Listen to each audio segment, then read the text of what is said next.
BJP MP Kangana Ranaut ने एक बार फिर ऐसा बयान दिया है जिस पर हंगामा हो रहा है। यहाँ तक कि बीजेपी की जो साथी पार्टियां हैं, जेडीयू, उसने अलग स्टैंड लिया है। इसी पर बात करेंगे आरजेडी के प्रवक्ता यानी तर्जुमान प्रोफेसर अनवर पाशा साहब के साथ मौजूद हैं और बात करेंगे। पाशा सर, जैसा कि आप देख रहे हैं कि कंगना रनावत का बयान आता है, वो एमएसपी जो 3 कृषि कानून थे, जो वापस ले लिया गया था 2021 में, उसको दोबारा से लागू करने की बात, नाफ़िज़ करने की बात कर रही हैं। आप कैसे देख रहे हैं?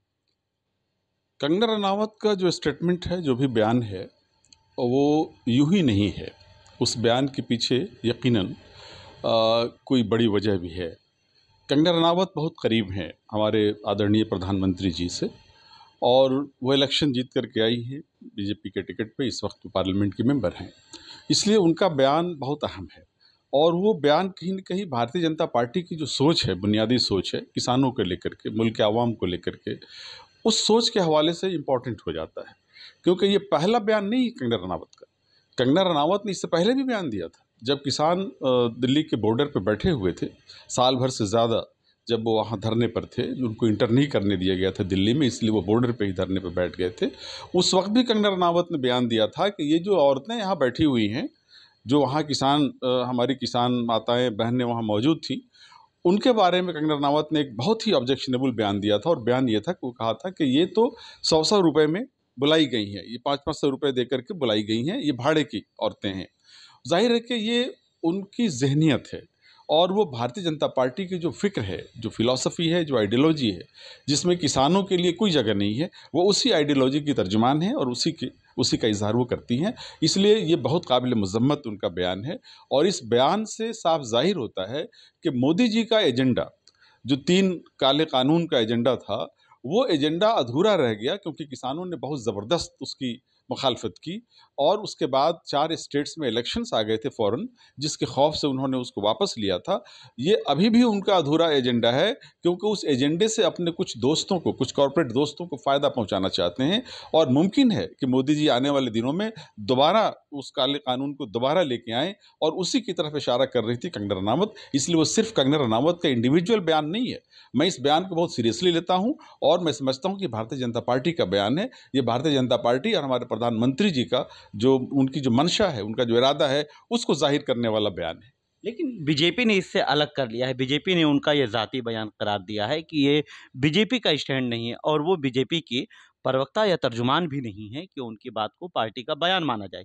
अब इसके बाद फिर आप कैसे देखेंगे? क्योंकि आप तो सीधा बीजेपी पर इल्ज़ाम लगा रहे हैं।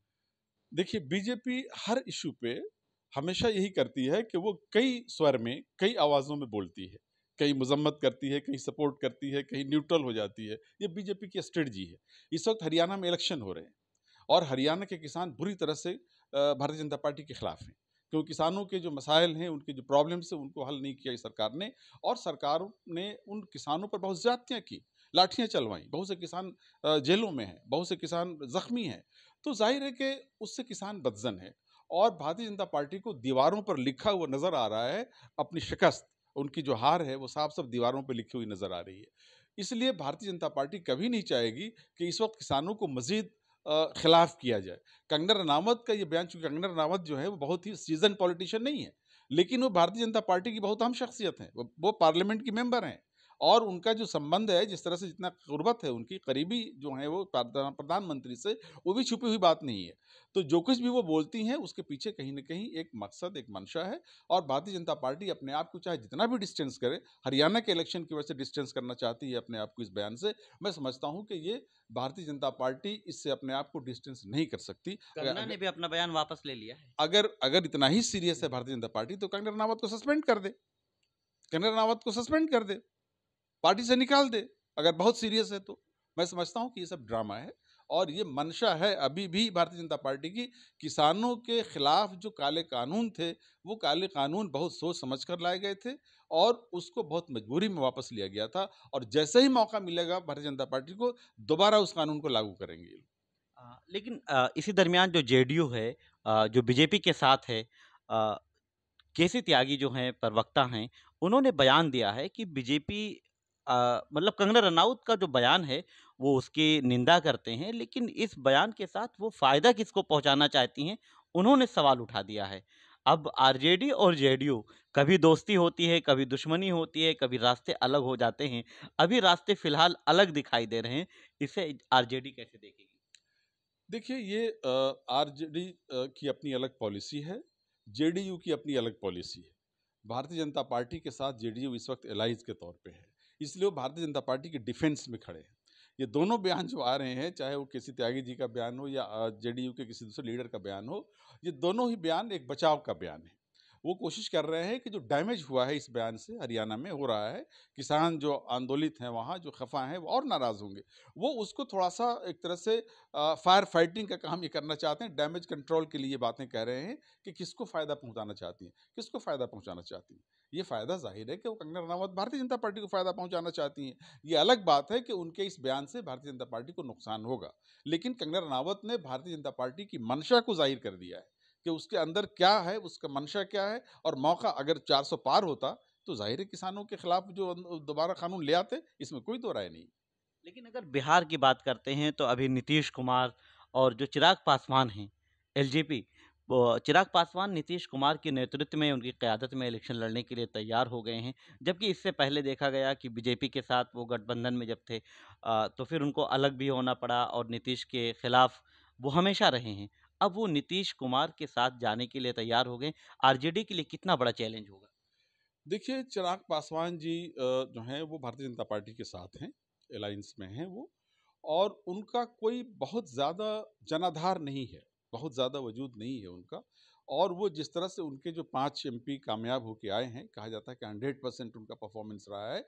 उस परफॉर्मेंस में 100% रोल जो है वो भारतीय जनता पार्टी का रहा है। और भारतीय जनता पार्टी के वोट की वजह से और जेडीयू के ही वोट की वजह से उनके जो पार्लियामेंट के मेंबर जीते हैं वो कामयाब हुए हैं। चिराग पासवान वही करेंगे जो भारतीय जनता पार्टी चाहती है। वो एक तरह से भारतीय जनता पार्टी के ही एक नुमाइंदे के तौर पर चिराग पासवान भी हैं। कहने को वो ज़रूर लोजपा के मेंबर हैं, लेकिन वो चिराग पासवान बगैर भारतीय जनता पार्टी के इशारे के कोई काम नहीं कर सकते। नीतीश कुमार जी से उनकी जो दुश्मनी रही है या उनका जो एक मनमुटाव कह लीजिए जो रहा है, वो आज भी उसी तरह से है मौजूद। भले ही इलेक्शन के हवाले से भारतीय जनता पार्टी के प्रेशर में, दबाव में उन्होंने उसको थोड़ा कंप्रोमाइज़ किया। उन्होंने कुछ अपने उनसे ताल्लुकात ठीक किए, इलेक्शन लड़े, पार्लियामेंट का इलेक्शन साथ में लड़े, कामयाब हुए। लेकिन अभी भी अंदर से मनमुटाव है। और चिराग पासवान और न तो नीतीश कुमार जी को ही चिराग पासवान पूरी तरह से हज़म होते हैं और न चिराग पासवान पूरी तरह से नीतीश कुमार जी को हज़म कर पाते हैं, हज़म नहीं कर पाते। तो ज़ाहिर है कि इन दोनों में वो डिस्टेंस है, वो दूरी अभी भी है। और उसका असर आपको आने वाले दिनों में इलेक्शन पर भी मिलेगा। क्योंकि चिराग पासवान ही थे जिन्होंने पिछले असेंबली इलेक्शन में नीतीश कुमार जी के खिलाफ जहर उगलने का काम किया था, उनकी बुनियादों को खोदने का काम किया था। और उनकी जो सीटें थी नीतीश कुमार जी की, वो तकरीबन आधी हो गई, 45 पे वो आ गए। तो जाहिर है कि ये बहुत बड़ा एक इशू है जो अभी भी हमारे नीतीश कुमार जी इसको भूल नहीं पाए हैं। और इसका असर आपको आने वाले दिनों में भी दिखेगा। और ये इतनी आसानी से ये पैचअप मुमकिन नहीं है, खासतौर से असेंबली इलेक्शन में। इसको लेकर के आप देखेंगे कि एक बड़ा जो गैप है वो दोनों पार्टियों के बीच में, जो एक दूरी है वो बढ़ेगी। और इन सब के दरमियान प्रशांत किशोर जो हैं वो काफ़ी एक्टिव हैं और वो अपने उम्मीदवार उतार सकते हैं, उम्मीदवार उतारने की बात कर रहे हैं। तो ये भी एक आरजेडी के लिए चैलेंज माना जा रहा है, क्योंकि अभी जो अपनी रैलियां कर रहे थे, लोगों के बीच जा रहे थे, संवाद यानी बातचीत कर रहे थे, तो उसमें वो ख़ास तौर पर मुसलमानों को बेदार करने की कोशिश कर रहे थे। उनको मज़हब इस्लाम के बारे में बता रहे थे, हुज़ूर पाक सल्लल्लाहु अलैहि वसल्लम की जो तरीक़ेकार हैं उसको बता रहे थे और वहाँ ले जाने की कोशिश कर रहे थे। यानी उनके जज़्बात को झिंझोड़ने की कोशिश कर रहे थे कि मुसलमानों को अपने वजूद के बारे में सोचना होगा और आरजेडी और जेडीयू से अलग उनको एक प्लेटफॉर्म मुहैया कराने की बात की जा रही है। आरजेडी के लिए चैलेंज है। पॉलिटिकल एरिना में अगर आप देखें, पॉलिटिकल मैदान में अगर देखें बिहार के हवाले से, तो ये जो हमारे प्रशांत किशोर हैं, ये एक नॉन एंटिटी हैं। इनकी अभी कोई शनाख्त नहीं है, ज़मीन पर कोई इनका वजूद उस तरह से नहीं है। हाथ पांव बहुत मार रहे हैं। इनको लोग एक तरह से भाजपा के एजेंट के तौर पर देखते हैं। आम लोगों में जो परसेप्शन है इनके बारे में वो ये है कि ये भाजपा के एजेंट हैं। चूंकि भारतीय जनता पार्टी अकेले अपने बलबूते पर बिहार में कामयाब नहीं हो सकती। नीतीश कुमार जी से भी एक तरह से वो अपना पीछा छुड़ाना चाहती है भारतीय जनता पार्टी। इसलिए वो खड़ा किया है उन्होंने प्रशांत किशोर को। और प्रशांत किशोर की जो अपनी लॉयल्टी है भारतीय जनता पार्टी की तरफ, वो सबको मालूम है, जग जाहिर है। उन्होंने जिस तरह से पिछले 2014 के इलेक्शन में इनके लिए काम किया था, नरेंद्र मोदी जी के लिए काम किया था, उनका पूरा प्रोपेगेंडा जो मिशनरी थी वो उसको उन्होंने ही, उस मिशनरी को इन्होंने ही संभाला हुआ था। पूरा जो सोशल मीडिया का जो पूरा प्रचार था, 14 का इलेक्शन सोशल मीडिया के प्रचार की वजह से ही मोदी जी जीत पाए थे। और उस सोशल मीडिया के प्रचार में सबसे की रोल प्ले करने वाला व्यक्ति कौन था? प्रशांत किशोर थे। लेकिन फिर वो कांग्रेस के लिए भी काम किए। नहीं, वो तो देखिए बाद में जब भारतीय जनता पार्टी का काम हो गया और भारतीय जनता पार्टी ने कहा कि चलिए अब आपकी ज़रूरत हमको नहीं है, तो ज़ाहिर है कि वो दूसरे ग्राहक की तलाश में थे। तो दूसरा कोई जो है वो ग्राहक मिले तो वो कांग्रेस के पास गए। बहुत जल्द कांग्रेस ने भी समझ लिया इनकी मानसिकता को और ज़ाहिर है कि उनको भी टाटा बाय बाय कह दिया। उसी तरह से कुछ और लोगों ने, ममता बनर्जी ने भी किया था, वहाँ लेनिन ने भी किया था। लेकिन ये प्रशांत किशोर जो है बुनियादी तौर पर पैसे लेकर के काम करने वाले आदमी हैं।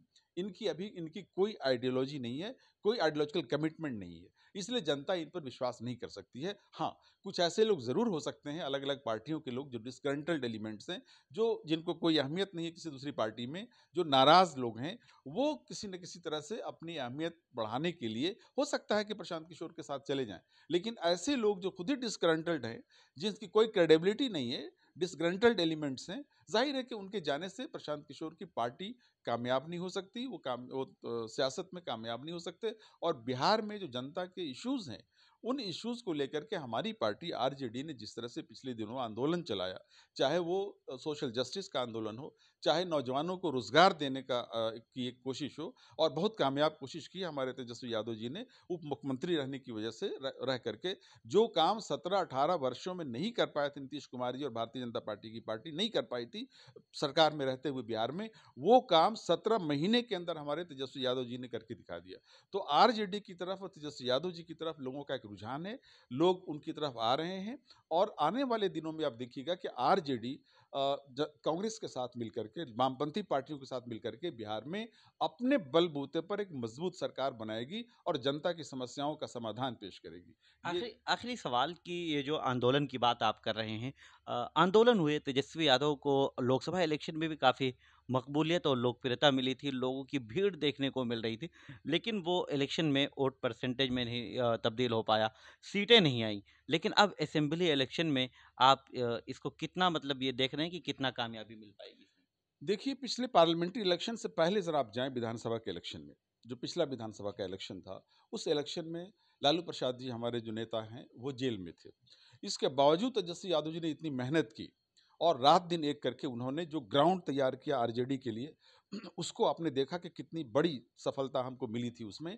ये अलग बात है कि इलेक्शन कमीशन और सरकार की मिली भगत की वजह से आखिरी वक्त में आकर के उस पूरे इशू को, जिस तरह से हम जीत रहे थे और हम सरकार बनाने की पोजीशन में थे, उस पर एक रोक लगा दिया गया था और उसके कारण हम तकरीबन 10-15 सीटों से पीछे रह गए। वरना वो इलेक्शन हम जीते हुए थे, आरजेडी हमारी जीती हुई थी इलेक्शन। वो जनता का एक विश्वास था तेजस्वी यादव जी की लीडरशिप में, उसके कारण जनता ने वोट दिया था हमें। लेकिन पिछले इलेक्शन में, पार्लियामेंट्री इलेक्शन में हुआ ये कि ऐन वक्त पे, इलेक्शन से 2-3 महीने पहले, हमारे नीतीश कुमार जी जो साथ छोड़कर चले गए, तो जो एजेंडा था हमारा बिहार के विकास का, तेजस्वी जी ने जो रोड मैप बनाया था, तमाम मिनिस्ट्रीज में कितनी रोजगार की अपॉर्चुनिटीज पैदा करनी है, कितने अवसर पैदा करने हैं, वो तो 5 लाख उन्होंने दिया, रोजगार 5 लाख क्रिएट किया 17 महीने के अंदर में। लेकिन हर मिनिस्ट्री में कोशिश ये थी कि आने वाले इलेक्शन तक, पार्लियामेंट के इलेक्शन तक 10 लाख लोगों को, 10 लाख युवाओं को रोजगार दिया जाए, ये टारगेट था। और फाइलें बढ़ाई जा चुकी थी तेजस्वी यादव जी की तरफ से चीफ मिनिस्टर के पास, नीतीश जी के पास, लेकिन वो फाइलें रोक दी गई और फिर बीजेपी के प्रेशर में आकर के नीतीश जी चले गए बीजेपी के साथ, जिसके कारण वो एक अधूरा एजेंडा हमारा रह गया। वरना अगर उस एजेंडे को अगर हमने कामयाबी के साथ उसको इम्प्लीमेंट किया होता, तो बिहार में पार्लियामेंट के इलेक्शन का सिनेरियो ही दूसरा होता। लेकिन इसके बावजूद एक चीज़ को ध्यान में ज़रूर रखिए कि तमाम पार्टियों के जो वोट शेयर है उसको सामने रखें, और आरजेडी के अकेले वोट शेयर को अगर आप सामने रखें, तो बिहार में आरजेडी सबसे बड़ी पार्टी आज भी है, जनता का विश्वास आज भी आरजेडी के साथ ही है। बहुत शुक्रिया आपका। तो ये थे प्रोफेसर अनवर आलम पाशा साहब, जो आरजेडी के प्रवक्ता हैं। आरजेडी के लिए उम्मीद का इजहार कर रहे हैं कि जो असेंबली इलेक्शन 2025 में होने वाला है, उसमें आरजेडी और कांग्रेस के गठबंधन को कामयाबी मिलेगी। वहीं कंगना रनावत ने जो बयान दिया किसानों के ताल्लुक से, किसान बिल को लेकर, 3 कृषि कानूनों को लेकर, उस पर भी आपने बड़ा सवाल उठाया है। मैं निसार अहमद खान, भारत एक्सप्रेस, दिल्ली। हमारी वीडियो आपको पसंद आए तो लाइक कीजिए, शेयर कीजिए और सब्सक्राइब कीजिए साथ ही कमेंट बॉक्स में आप अपनी राय भी जरूर दें। और हाँ, अगर फेसबुक पर आप वीडियो देख रहे हैं तो हमारे पेज को फॉलो करना ना भूलें।